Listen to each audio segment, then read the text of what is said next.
call didn't come through an official line, no crested letterhead, no ceremonial language. It came through a secure back channel, the kind that only lights up when something has gone terribly wrong. And when it did, the message was short.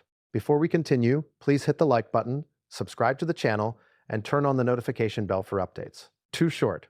Freeze everything. Now, no explanation, no signatures, just a single instruction that would send shockwaves through an entire royal system built on bloodlines, inheritance, and unspoken rules older than the country itself. Let me ask you something. What would happen if in the most powerful family on earth, the one thing everyone assumes is untouchable suddenly isn't? What if the one thing that defines legacy, blood, became the very thing in question? Because that is where this story begins. Not with a celebration, not with a scandal caught on camera, but with a quiet, panicked decision made behind closed doors. One that would set off a chain reaction no one could stop. And here's the part that makes this story different. This wasn't a rumor whispered by tabloids. It wasn't a viral clip taken out of context. It was a sealed file, a confidential result, and a confirmation that forced the palace to choose between truth and survival. But I'm getting ahead of myself. To understand why everything froze that night, every account, every trust, every inheritance, you have to understand how fragile royal certainty really is. From the outside, monarchy looks immovable, solid, eternal. But on the inside, it's paperwork, agreements, precedents stacked on precedents. And all of it rests on one silent assumption: lineage. For centuries, that assumption has been protected at all costs. Wars were fought over it, marriages arranged because of it. People erased from history when they threatened it. And yet, no matter how carefully the system is guarded, it has one fatal weakness: proof. Because belief can be managed. But evidence? Evidence doesn't care about tradition.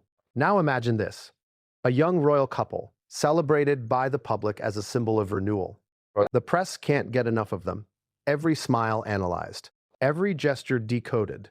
A child is born, the world rejoices, photos are released, statements are issued. The line of succession updates without hesitation. And for a while, everything seems fine. Until questions begin to surface. Not loud ones. Not the kind that trend on social media. Quiet questions. The kind asked in private meetings. The kind that start with, "Has anyone actually verified?" At first, they're dismissed. They always are. After all, this is a family that runs on appearances, on unity, on never admitting doubt. But doubt has a way of growing when no one is watching. And this time, doubt didn't stay theoretical. It became procedural. Because somewhere inside the institution, someone did the unthinkable. They asked for confirmation, not out of malice, not out of betrayal, out of fear. Fear of what would happen if uncertainty went unaddressed. Fear of what would happen if a question that should never exist was ignored. Here's where things get uncomfortable. Royal systems don't investigate unless they believe something could destroy them. So when safeguards are triggered, when sealed protocols are activated, it's never casual. It's because someone believes the consequences of doing nothing are worse than the fallout of acting. And that brings us to the moment everything changed. A report was completed, not discussed, not leaked, completed. It moved through hands that were trained never to react. But reaction is exactly what happened. Because when the final confirmation was read, it didn't just raise questions, it erased assumptions. And in a family where assumptions equal power, that is catastrophic. Now think about inheritance. Royal inheritance isn't just money, it's leverage. It's obedience, it's silence purchased in advance. Freezing it isn't a punishment, it's a message. A message that says something fundamental is under review. And whoever issued that order knew exactly what it would do. It would isolate, it would provoke, it would force confrontation, which raises the most dangerous question of all. Why act now? Why, after years of silence, would the palace choose this moment to pull the emergency brake? The answer isn't simple. Because this wasn't about one child, it was about precedent. If one assumption falls, what happens to all the others built on top of it? What happens to public trust? To succession? To legitimacy? And perhaps most devastating of all, what happens to the people who believed their place was secure?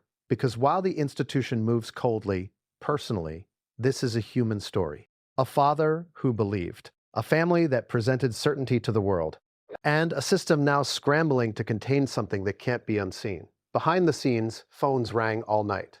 Legal advisors were summoned, accounts flagged, documents pulled from vaults that hadn't been opened in decades. And somewhere in the middle of that chaos, a single decision was made. Freeze first, explain later. Because once explanations start, control ends. And control is the one thing the palace cannot afford to lose. So ask yourself this. If you were sitting at the top of a centuries-old system built on blood, and suddenly blood became questionable, what would you do? Would you protect people? Or would you protect the institution? Because in this story, those two goals are no longer the same. And what comes next is where the real damage begins. Public silence, private panic, and a family forced to confront a truth they never prepared for. But the inheritance freeze was only the opening move. What followed would fracture relationships, expose long-buried secrets, and ignite a battle not just over money, but over identity itself. And once the first crack appeared, there was no stopping what came next. Because once the freeze was in place, the palace discovered something terrifying. Silence doesn't calm suspicion. It feeds it. Inside the institution, the mood shifted almost immediately. Not outwardly, of course. Public schedules stayed intact. Smiles were still practiced. Statements were still polished until they sounded reassuring and empty at the same time. But behind those walls, nothing was stable anymore. This was no longer about whether the report existed. Everyone who mattered knew it did. The real danger was who would blink first. Let's slow this down for a moment, because this is where most people misunderstand how royal crises actually unfold. They don't explode. They suffocate. They spread quietly, through corridors and coded language, through meetings that never appear on calendars, through phrases like temporary measure and procedural pause. That's what the freeze was called internally, a procedural pause. But don't be fooled by the softness of the phrase. In royal terms, freezing inheritance is the equivalent of pulling oxygen out of the room. It means privileges are suspended. It means access is questioned. It means loyalty is suddenly measured. And most importantly, it means trust has been withdrawn. Now imagine being on the receiving end of that. Imagine believing your position was unshakable, only to discover that overnight, invisible hands have reached into your future and locked it behind glass. No explanation, no warning, just silence. And silence, when you're used to deference, feels like betrayal. This is where the personal fractures begin. Because while the institution speaks in systems, the people inside it bleed emotionally. One side felt ambushed. The other felt cornered, and both believed they were protecting something essential. Here's the contradiction that drives this entire story. The palace prides itself on certainty, but it survives by managing doubt. And when doubt turns into documentation, the rules change. What happens next is not chaos in the cinematic sense. It's colder than that. It's controlled escalation. First came the internal audits, quiet reviews of trusts, entitlements, and contingencies. Legal teams asked questions they had never been allowed to ask before. Not what if, but in the event that. In the event that lineage is challenged. In the event that legitimacy is disputed. In the event that a future claim becomes legally vulnerable. Every sentence was written as if it might one day be read aloud in a courtroom. Because once a question enters the legal language of monarchy, it never fully leaves. And that's when the emotional reality hit. This wasn't just a palace issue. It was a family one. Conversations that should have been private suddenly carried institutional weight. Every word spoken was potentially historic. Every reaction interpreted. And here's where things get even more unsettling. Not everyone learned the truth at the same time. Some were briefed early. Some were deliberately kept in the dark. Information moved in layers, and each layer reacted differently. Those who knew everything were calm, almost eerily so. Those who knew part of it were anxious. Those who knew nothing sensed something was wrong but couldn't name it. And that imbalance created resentment, because in a family defined by hierarchy, access to information is power. Now let me ask you something directly. If you suspected that your entire identity within a system was being quietly reviewed, wouldn't you demand answers? Wouldn't you push back? Wouldn't you question motives? That's exactly what happened. But here's the twist. The pushback didn't come in public. It came in private confrontations that never made headlines. closed-door meetings where voices were raised, questions asked that had no safe answers.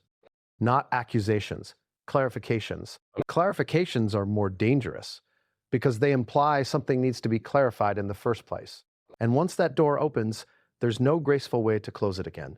Meanwhile, the clock kept ticking. The longer the freeze remained unexplained, the more it became symbolic. Symbolic of distance, symbolic of judgment, symbolic of a verdict that hadn't been announced but was already being felt. And that's when outside pressure began to mount. Not from the public, yet.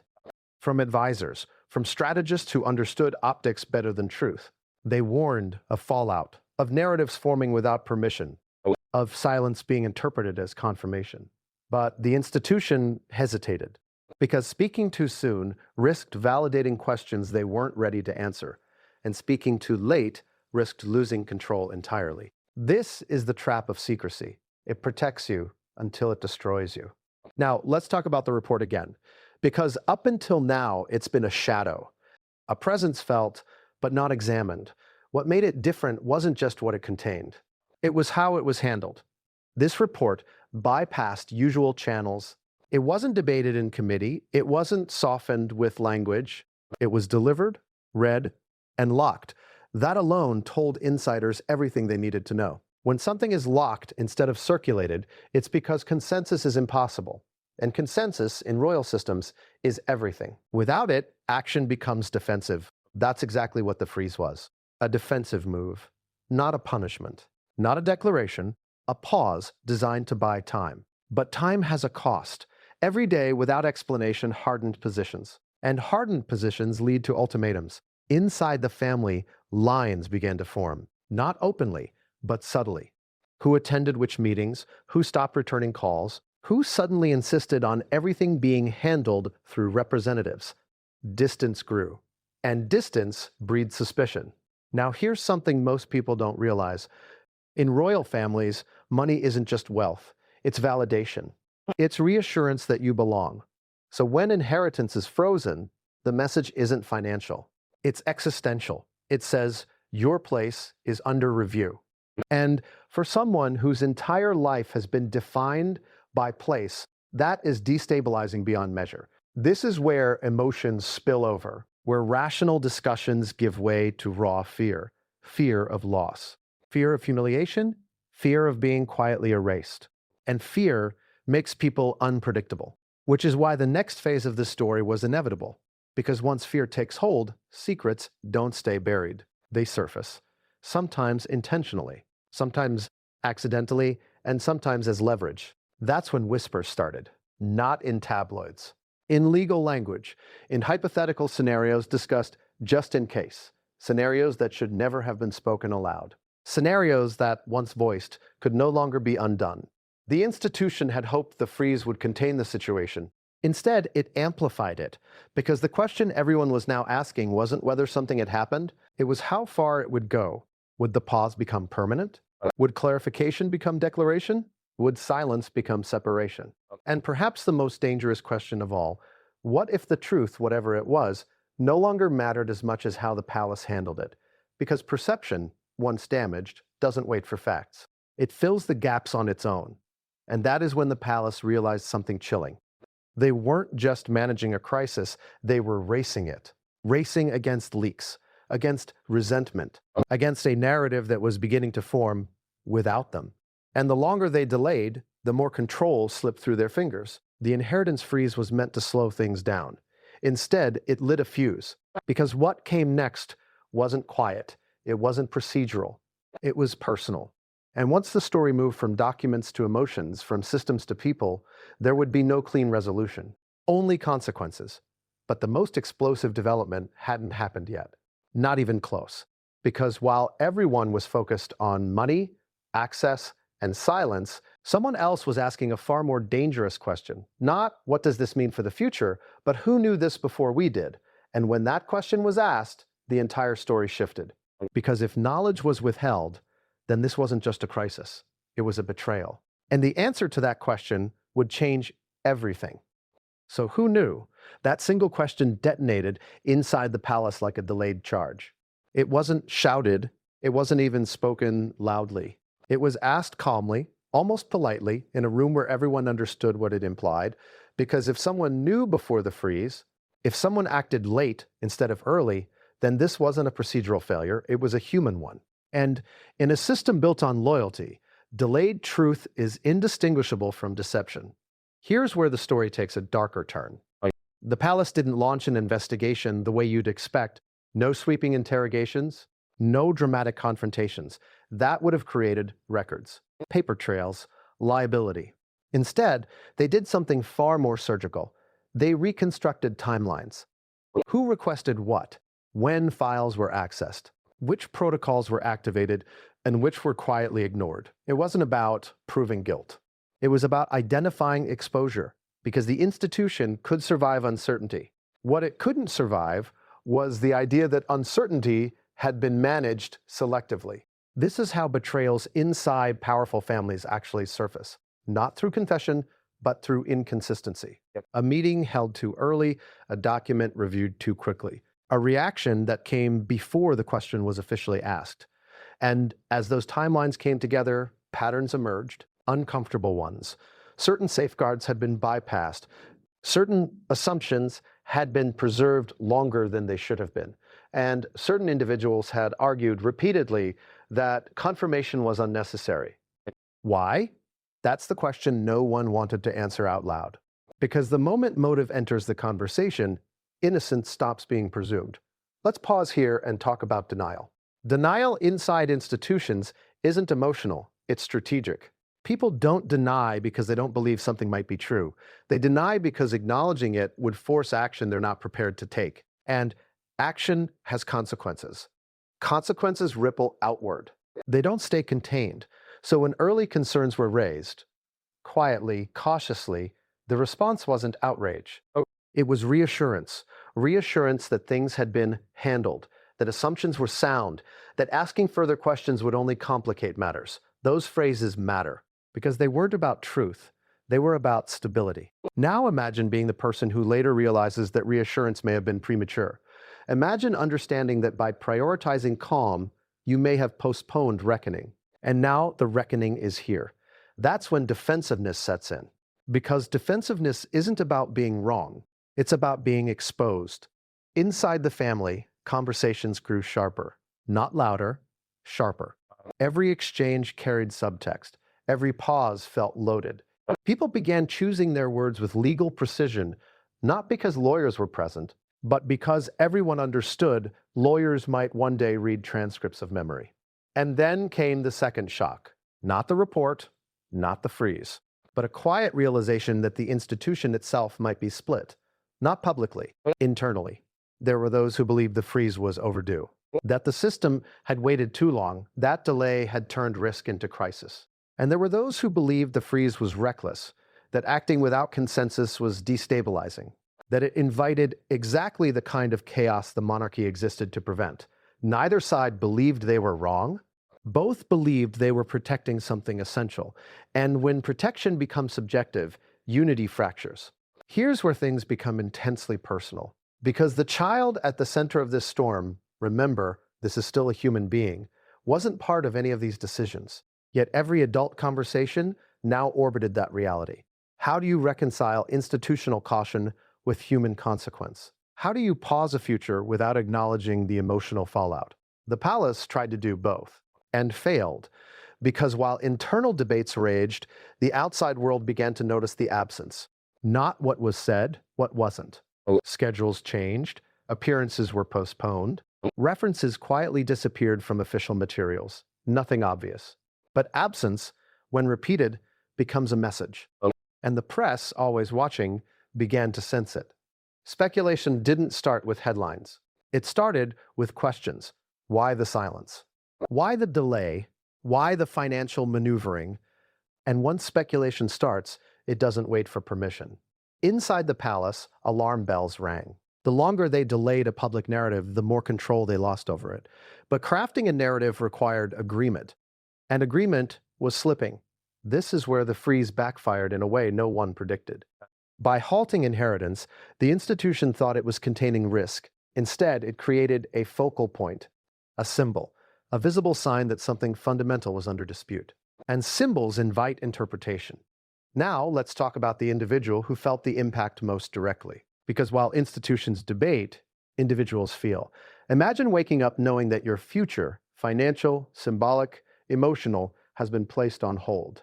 Not revoked, not explained, held by people who refuse to tell you why.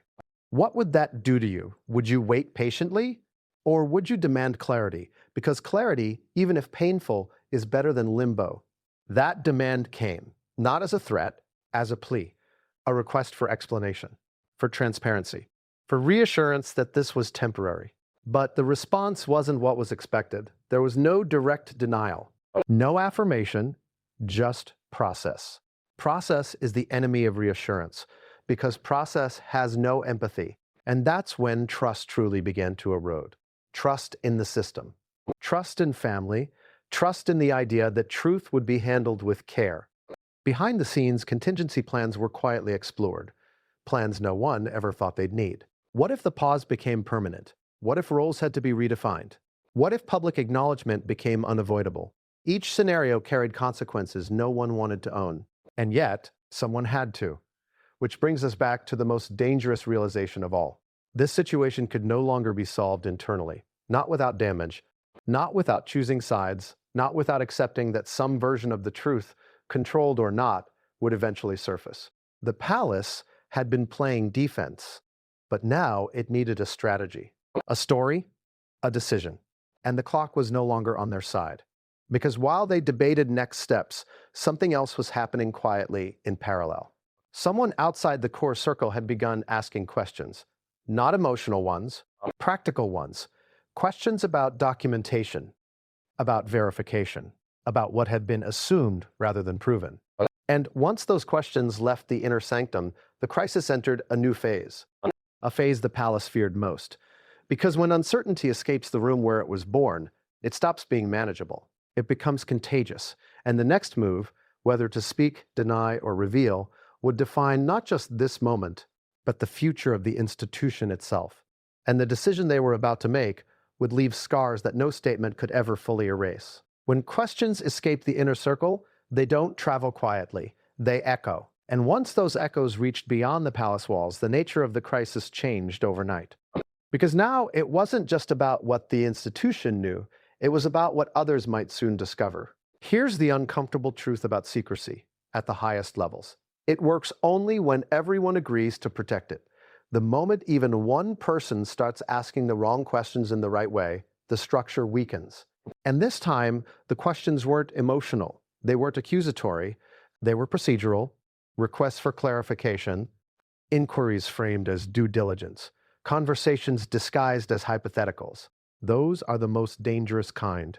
Because hypotheticals don't sound like threats. They sound reasonable. Someone, somewhere, just outside the core decision makers began pulling threads. Not aggressively, methodically. They weren't trying to expose anything. They were trying to understand the scope. But understanding the scope is how exposure begins. Inside the palace, word came back quickly. Someone was asking for documentation that hadn't been prepared for outside eyes. That alone set off alarms.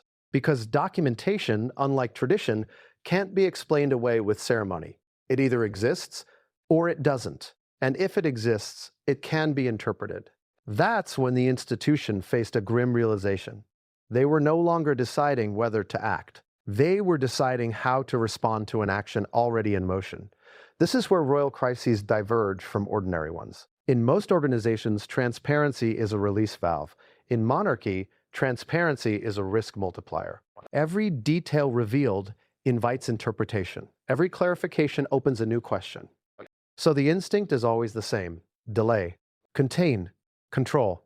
But delay has consequences, because while the palace hesitated, narratives began forming elsewhere. Not official narratives, personal ones. People close enough to sense the shift, but far enough to feel excluded, started talking, quietly, cautiously. And those conversations didn't revolve around facts. They revolved around feelings. Feeling blindsided, feeling sidelined, feeling like decisions were being made without regard for human cost. Those feelings matter more than most people realize, because institutions don't collapse from truth. They collapse from resentment. Let's talk about resentment for a moment. Resentment grows when people believe rules are applied unevenly, when some are protected by silence while others are punished by it. And the inheritance freeze became the lightning rod for that resentment. To some, it looked like a necessary safeguard. To others, it looked like a quiet verdict, and that perception split loyalties in ways no one anticipated. Inside the family, alliances shifted, not dramatically. Suddenly, who stood beside whom at private gatherings? Who stopped reaching out? Who suddenly insisted conversations be documented? Documentation is what people demand when trust erodes. And trust, once cracked, never fully returns to its original shape. Now imagine the pressure building on the person at the center of this storm. Not the child, the adult. The one whose identity, role, and future were now suspended between certainty and doubt. Every day without explanation felt like an accusation. Every procedural delay felt personal. And yet, any public reaction risked making things worse, because reacting emotionally would be framed as defensiveness. And defensiveness in the court of public opinion is often read as guilt. So silence continued. But silence is exhausting. It requires discipline. It requires restraint. And it requires faith that someone else will eventually step in and explain. That faith was fading. Meanwhile, advisors on all sides began running scenarios. Not public ones, private contingency plans. What if the freeze remained indefinite? What if clarification required partial disclosure? What if the institution chose self-preservation over reconciliation? Each scenario carried different risks, but all of them shared one certainty. Nothing would go back to how it was. That's the hidden cost of crises like this. Even if resolved quietly, they permanently alter relationships. Because once doubt enters the room, it doesn't leave politely. It sits there, watching. Now let's talk about the advisors themselves. Because not all advice is neutral. Some advisors are institutionalists. They prioritize the system above individuals. They believe the monarchy must outlast any single relationship. Others are human strategists. They worry about optics, empathy, and long-term emotional fallout. Those two camps rarely agree, and during this crisis, their disagreement became visible. One side argued for controlled disclosure, a carefully worded statement, a managed acknowledgement, something to fill the silence before speculation hardened into belief. The other side warned against it. Once you acknowledge a question, you validate it. Once you validate it, you can't unring the bell. The debate went nowhere. Because both sides were right, and being right doesn't make decisions easier. It makes them heavier. As days passed, the freeze stopped feeling temporary. It became normalized. And normalization is dangerous, because what begins as an emergency measure can quietly become policy. That realization terrified everyone involved. Because if the pause became permanent without explanation, it would signal something far worse than uncertainty. It would signal resolution without reconciliation. And that's when the pressure finally broke through. Not in a press conference, in a confrontation. A direct request for answers that could no longer be deferred. This wasn't about money anymore. It was about dignity, about being treated as part of the family rather than a problem to be managed. The response to that request was careful, measured, but unsatisfying. There were assurances without specifics, empathy without clarity, promises of review without timelines. In other words, nothing that resolved the core fear. And that's when the realization hit. The institution wasn't waiting for certainty. It was waiting for inevitability, waiting for a moment when circumstances would force their hand, when choice would be replaced by necessity. Because acting voluntarily carries responsibility. Acting under pressure provides cover. And that's when the next escalation became unavoidable. The palace began preparing for the possibility that the story would break without their consent. Not leaked maliciously, revealed incrementally. Through absence, through contradiction. Through the slow accumulation of unanswered questions, they drafted responses they hoped never to use. They rehearsed explanations they didn't want to give, and they quietly identified who would be protected no matter what. That last part matters, because protection, once allocated, reveals priorities. And those priorities don't always align with fairness. As plans were laid, one final complication emerged, something no one had fully accounted for. The child at the center of this story was growing, and with growth comes visibility, milestones, appearances, public moments that could no longer be indefinitely postponed. Sooner or later, the institution would have to decide how to present certainty to the world, and presenting certainty without resolving doubt is a dangerous gamble. Because once the public senses inconsistency, it starts asking the same question the palace feared most. What aren't we being told? At that point, control slips away completely. And that's when the palace understood something they should have known from the start. This crisis was never just about lineage or inheritance.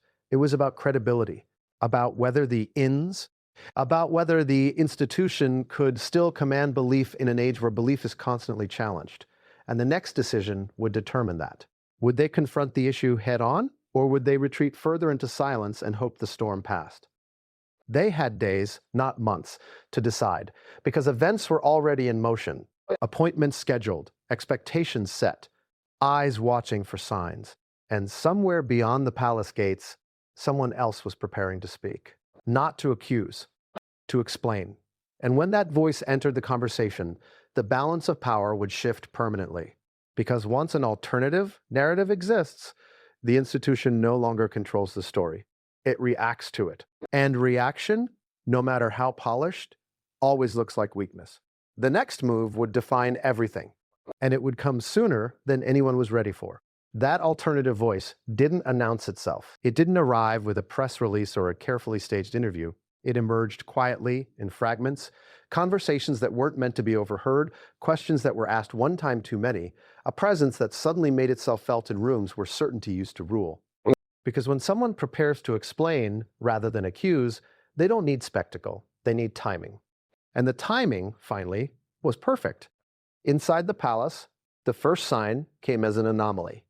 A routine briefing that should have taken minutes stretched into an hour. Advisors exchanged glances. A document expected to be finalized was held for review without explanation. Small delays. But small delays, when they appear all at once, signal something else entirely. Someone had stepped into the gap. Not publicly, strategically. This person wasn't part of the inner circle, but they weren't an outsider either. They understood how the institution moved, how narratives were shaped, how silence could be weaponized, and how carefully chosen words could dismantle it. They weren't angry. That was the most unsettling part. Anger is predictable. Anger can be framed as emotion, as bias. Calm is dangerous. Calm suggests preparation, and preparation suggests intention. What they brought wasn't a leak. It was context. Context reframes everything, because suddenly, conversations that had felt abstract snapped into focus. Questions that had been hypothetical became grounded. The crisis shifted from speculation to structure. Inside the palace, panic didn't erupt. It crystallized, because context doesn't shout. It clarifies, and clarity is the enemy of control when control depends on ambiguity. Now, let's be very clear about something. This wasn't about revealing the contents of the sealed report. Not yet. It was about revealing the process around it. Who requested it? How it was handled? Why certain safeguards were delayed? Those questions matter because they expose intent. And intent, once questioned, cannot be unquestioned. This is where the institution miscalculated. They believed the greatest threat was the information itself. They were wrong. The threat was how they responded to it. Because once people outside the palace began to understand that decisions had been shaped not just by evidence, but by timing and optics, the narrative shifted from what happened to why was it handled this way. And that second question is far more corrosive. It suggests management rather than truth. It suggests preservation over honesty. And in an era where trust is already fragile, that perception is devastating. Inside the family, reactions were mixed. Some felt vindicated. They had warned that delay would make things worse. Others felt betrayed. They believed discretion was being undermined from within. The tension reached a breaking point during a private gathering that was never meant to be consequential. It was supposed to be routine. It became anything but. The conversation started politely. It always does. Acknowledgements were exchanged. Formalities observed. But beneath the surface, everyone knew this wasn't about pleasantries. It was about power. And then the question was asked, not bluntly, not aggressively, but clearly enough that no one could pretend they hadn't heard it. Why was the freeze implemented before consensus? The room went still, because that question reframed everything. It implied that the action itself, not the uncertainty, was now under scrutiny. And scrutiny is something the institution isn't accustomed to receiving from its own. The response was measured. There were explanations about urgency, about protecting the system, about minimizing risk, all reasonable, all incomplete, because none of them addressed the underlying implication that some people had been prepared and others had not. Preparedness is not neutral. Preparedness suggests foreknowledge. And foreknowledge, in this context, is explosive. The gathering ended without resolution, but resolution wasn't the point. The point was that the question had been asked in the open. And once asked, it couldn't be erased. From that moment on, the crisis entered a new phase. No longer defensive, now interrogative. Every past decision was re-examined, every delay questioned, every reassurance reevaluated, trust eroded further. And the longer this went on, the more obvious it became that the institution was reacting rather than leading. That realization terrified those tasked with protecting it, because reaction is visible, and visibility invites judgment.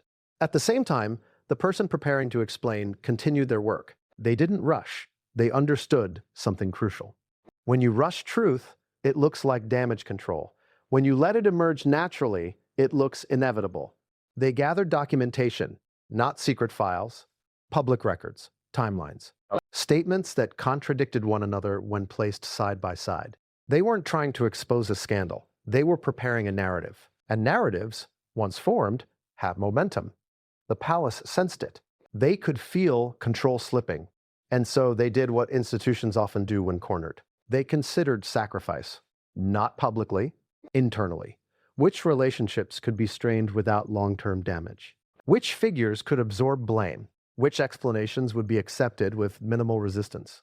These are brutal calculations, but they are familiar ones. Institutions survive by distributing impact, rarely by absorbing it fully. This is where the human cost becomes undeniable, because someone always pays.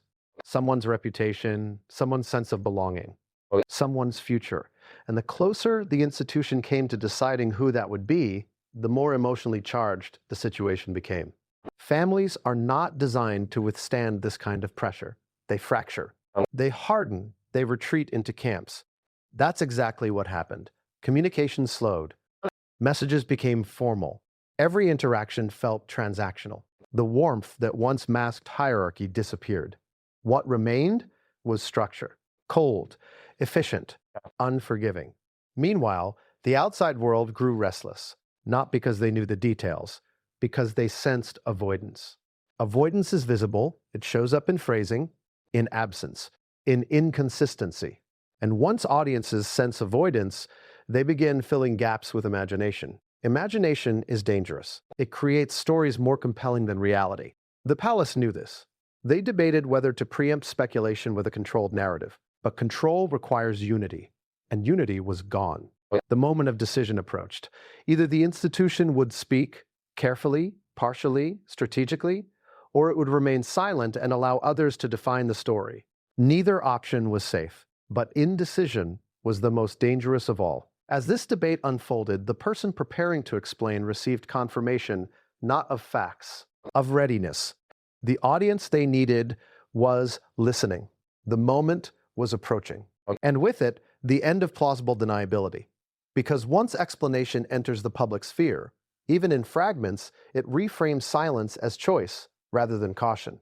And choice demands accountability. Inside the palace, someone finally acknowledged what everyone had been avoiding. This could no longer be managed quietly.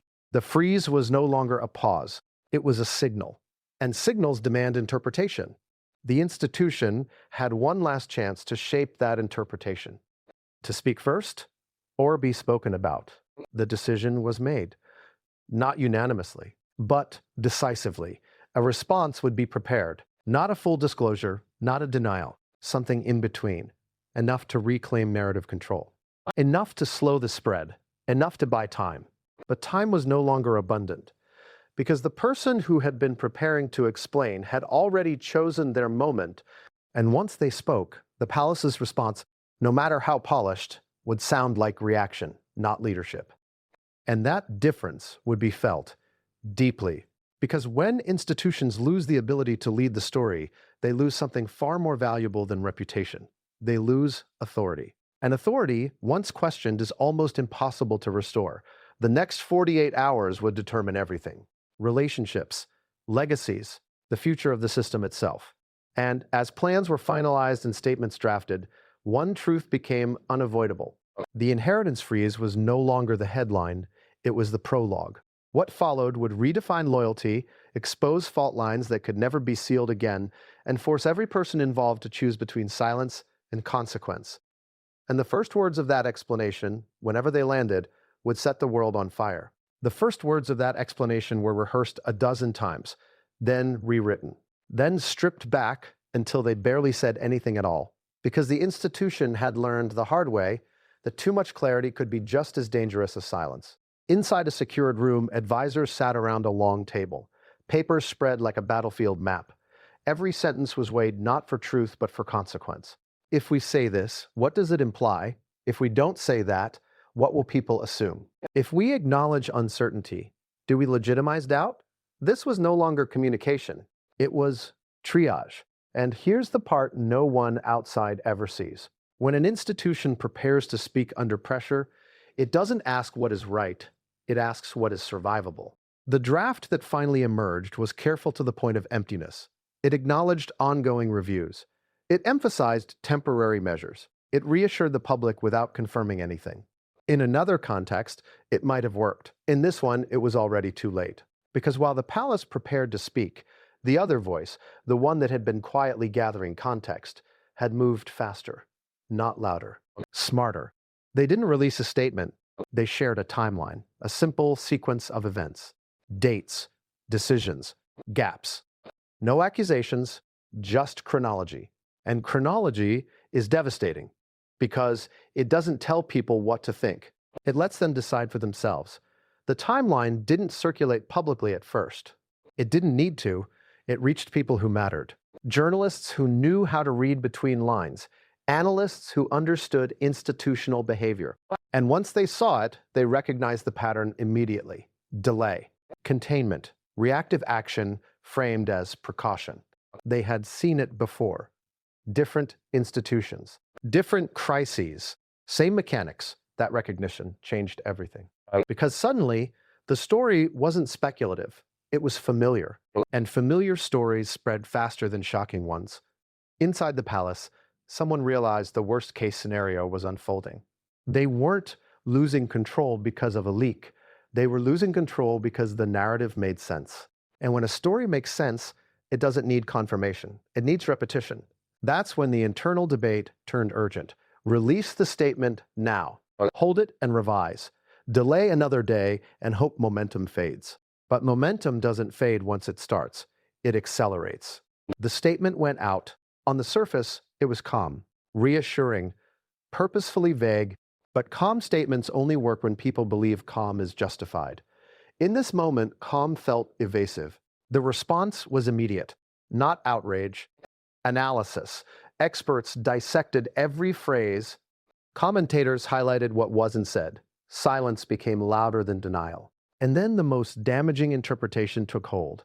If there was nothing to hide, why speak like this? Inside the family, reactions were swift and emotional. Some felt exposed. Others felt relieved that the silence had finally broken. But no one felt reassured. Because reassurance requires trust, and trust had already been compromised. This is where the story becomes irreversibly human, because institutions may strategize, but individuals feel humiliation, fear, and grief. The person most affected by the freeze realized something devastating. The pause wasn't about buying time, it was about preparing outcomes that might not include them. That realization changes how people behave. It hardens resolve. It reframes loyalty as conditional. And when loyalty becomes conditional, alliances shift rapidly. Private communications intensified. Calls placed that hadn't been made in years. People who had once deferred now asserted themselves. The family stopped behaving like a unit. It began behaving like a negotiation. That's the moment when institutions quietly lose their moral authority. not when secrets are revealed. When relationships become transactional, meanwhile, the outside voice continued to contextualize, not dramatically, methodically. They explained how inheritance structures work, why freezes are rare, what they usually signal. They didn't claim certainty. They suggested inevitability. And inevitability is far more unsettling because it suggests that events are no longer being guided, only endured. Inside the palace, one final option was discussed. Reversal. Lift the freeze. Restore access. Frame the entire episode as precautionary overreach. It was tempting, but it came with a fatal flaw. Reversal would look like admission. An admission, without explanation, would confirm the very doubts they were trying to suppress. So they didn't reverse. They doubled down, not publicly, procedurally. The freeze remained, and with it, the message became clearer. This wasn't a misunderstanding. It was a position. That's when the person preparing to explain made their move. Not a full reveal, a signal. They agreed to speak, off the record, not to tabloids, to someone trusted, someone patient, someone who understood the value of waiting. The conversation was calm, measured, but unmistakably serious. They didn't share the report. They described the impact, the confusion, the silence, the sense of being managed rather than heard. They spoke about process, not accusation, and that distinction mattered because process failures are harder to deny than facts. Facts can be disputed.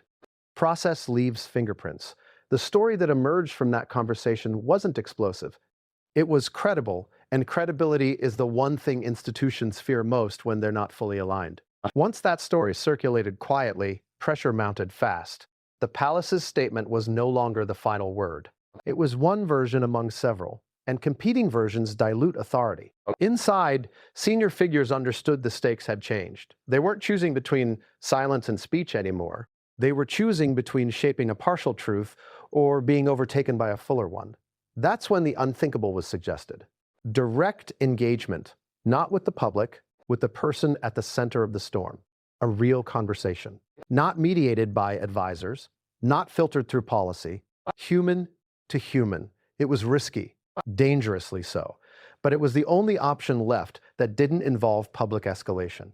Arrangements were quietly made, no press, no documentation, just a meeting. And as that meeting approached, everyone understood one thing. Whatever happened behind that closed door would determine whether this crisis ended quietly or detonated publicly. Because once words are exchanged directly, there is no plausible deniability left. Only memory, only interpretation, only consequence. And the person walking into that room knew exactly what they wanted. Not money, not apology.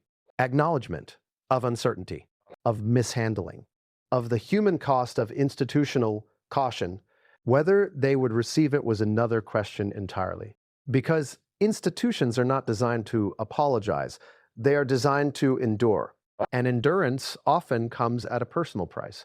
As the door closed and the conversation began, the palace held its breath. Because for the first time since the freeze, control was no longer theirs alone. And what was said or not said in that room would shape everything that followed. The room was smaller than anyone expected. No long table, no advisors lining the walls, no legal pads waiting to capture history. Just two chairs, a closed door, and the weight of everything that had been left unsaid. For a moment, neither person spoke. Not because they didn't know what to say, because they both understood that the first words would set the tone for everything that followed. This wasn't a negotiation, it was a reckoning. The institution had sent someone it trusted, not because they were the most powerful, but because they were the most controlled. Someone who could listen without reacting. Someone who could absorb emotion without acknowledging fault. That choice alone revealed the palace's strategy. Contain, deflect, survive. But the person sitting opposite them wasn't there to be managed. They weren't angry. That unnerved everyone. Anger could have been dismissed as emotional. Fear could have been placated with reassurance. But calm resolve? That demands response. The conversation began cautiously. Words like process and timing were introduced early, like shields. Explanations followed about safeguards, obligations, institutional risk. all technically accurate, all deeply unsatisfying, because none of it answered the question that mattered most. Why was I not told? That question landed harder than any accusation could have, because it wasn't about blame. It was about exclusion. And exclusion is the most painful thing an institution can inflict on someone who believed they belonged. The response was slow, measured. There were references to protection, to the need for discretion, to the dangers of premature conclusions. All of it framed as concern. But concern without transparency feels like control. And control, when exposed, looks like betrayal. The conversation shifted then, from policy to impact, from abstract reasoning to lived experience. The person at the center of the storm spoke about waking up each day knowing something fundamental was being discussed without them, about reading silence as judgment, about feeling their future being reviewed by people who refuse to explain why. That kind of testimony is difficult to hear because it forces institutions to confront the human cost of their caution. And institutions hate that because human cost doesn't fit neatly into protocols. The representative listened, nodded, said little. But something changed, because even the most disciplined emissary can't fully escape discomfort when silence stretches too long. That's when the truth slipped, not about facts, but about intent. The freeze, they admitted, was never meant to be permanent. But it was also never meant to be brief. It was designed to create space. Space for options, space for legal clarity, space for decision-making without pressure. That admission reframed everything, because space, when imposed without consent, is not neutral. It's coercive, and suddenly, the entire crisis took on a different shape. This wasn't about uncertainty. It was about leverage. Not malicious, not vindictive, but undeniably strategic. The person across the table understood this immediately. And once understood, it could not be unseen. The conversation ended without resolution. There were no apologies. No reversals, just acknowledgement. That something had gone wrong. Not factually, procedurally, emotionally. And that acknowledgement, thin as it was, carried enormous weight.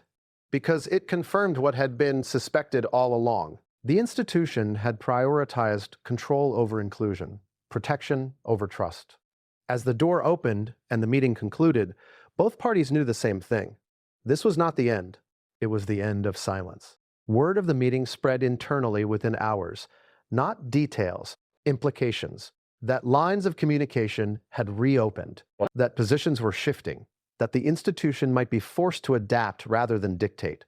Inside the palace, reactions were immediate. Some saw the meeting as dangerous precedent, others saw it as overdue, but everyone recognized that containment had failed.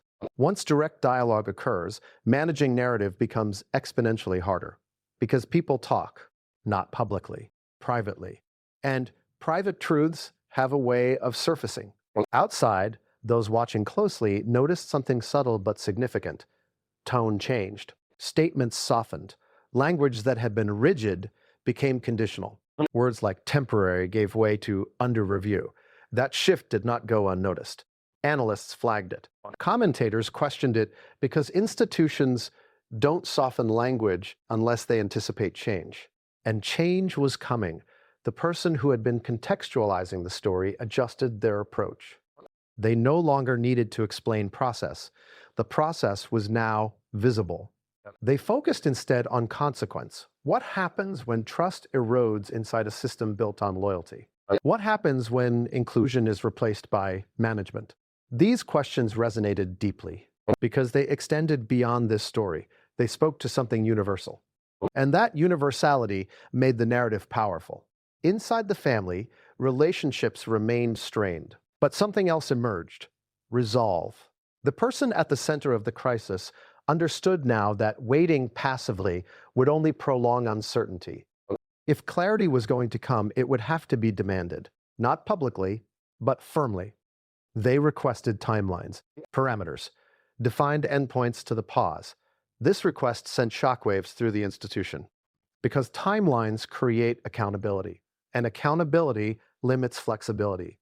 Advisors scrambled, some argued for compliance, others warned that agreeing to timelines would box the institution into decisions it wasn't ready to make. The debate was fierce, but it revealed something critical. The balance of power had shifted. No longer was the institution dictating pace unchallenged. Now it was being asked to justify delay. That's a dangerous position for any organization. As days passed, pressure mounted from multiple directions. Media scrutiny intensified. Internal dissent grew louder. Private negotiations became unavoidable. The freeze, once a quiet measure, now dominated every conversation. It could no longer be lifted quietly, and it could no longer be maintained indefinitely. The institution faced a narrowing corridor of options. Speak fully, act decisively, or allow the story to be defined by others. None were ideal, but indecision was no longer viable.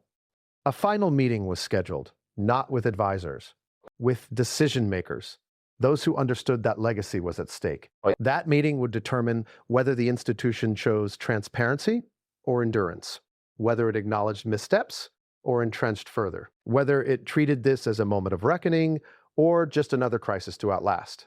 As preparations were made, one thing became clear. The inheritance freeze had triggered something far bigger than financial review. It had exposed fault lines that had existed for years, fault lines between tradition and modernity, between institution and individual, between control and trust. And whatever decision came next would echo far beyond this moment. Because once an institution shows its hand, it cannot pretend neutrality again. The question now wasn't what they would decide, it was whether the decision would come in time. Because outside the palace, the story had taken on a life of its own, and momentum, once lost, is rarely regained. The next move would be irreversible, and everyone involved knew it. The final meeting did not begin with debate. The next move didn't come immediately. It came in subtle signals, a carefully timed phone call, a message that wasn't urgent, but deliberately pointed, a presence that reminded everyone involved that control had shifted. The palace had spent weeks trying to manage the narrative. They thought silence was containment. They thought procedural pauses were sufficient. But the person at the center of the storm had learned something crucial. Silence can't hold against momentum, and process can't protect against initiative. Suddenly, the environment inside the palace was different. Meetings that had once been routine became tense. Advisors huddled in corners, exchanging half-words and cautious glances. Private conversations took on weight far beyond their content. Every word, every pause, every small reaction now carried implications for loyalty, legacy, and authority. And then the first unavoidable confrontation happened. Not in a formal setting, not under the watchful eyes of staff or media. No cameras, no leaks, just two people in a private room speaking with quiet intensity that made the weight of history tangible. The discussion began with statements of intent, carefully crafted, neutral. But in those statements lurked unspoken pressure. Every phrase, every choice of word was scrutinized. One misstep, one misphrased sentence, and the delicate balance of influence could tip entirely. The person at the center of the storm did not flinch. They spoke calmly, deliberately. They demanded clarity, not about the details of policy, not about procedural rules, but about human consequence, about inclusion, about dignity, about the sense of being managed instead of respected. The institutional representatives could only respond with cautious reasoning, processes, legal obligations, risk mitigation. They could offer technical explanations. They could offer procedural justifications. But none of that soothed the perception that trust had been broken. And perception mattered more than procedure. Because once perception shifts, even the most carefully constructed systems become vulnerable. Advisors understood this immediately. They realized that the freeze, initially thought to contain risk, had instead created a focal point, an unmistakable symbol that invited scrutiny. Outside the walls, word of subtle changes began to seep. Not through official channels, not through public statements, but through observation. Analysts noted softening language in official messaging. Journalists flagged the pacing of appearances, noting gaps and hesitations. Audiences felt it in tone, even without knowing the facts. Momentum, once ignited, feeds itself. Inside, the palace knew something critical. The freeze had already become more than a precaution. It was a narrative, a story being told by absence, silence, and subtle signals. And narratives, once formed, resist control. The conversation in the private room escalated. not in volume, but in intensity of implication. The person at the center of the storm pointed out inconsistencies, procedural gaps, and misaligned priorities. They demanded acknowledgement of human cost, not accusation, not malice. Recognition, respect, inclusion. The institutional representatives had no easy answer. They were trained to maintain control, to protect continuity, to minimize fallout. But here, none of their strategies worked. Words could be precise. Processes could be airtight, but recognition, or the lack thereof, carried weight that no policy could mitigate. After the meeting, the palace went into a controlled flurry. Statements were drafted, reviewed, and revised. Each word was debated for tone, implication, and perceived admission.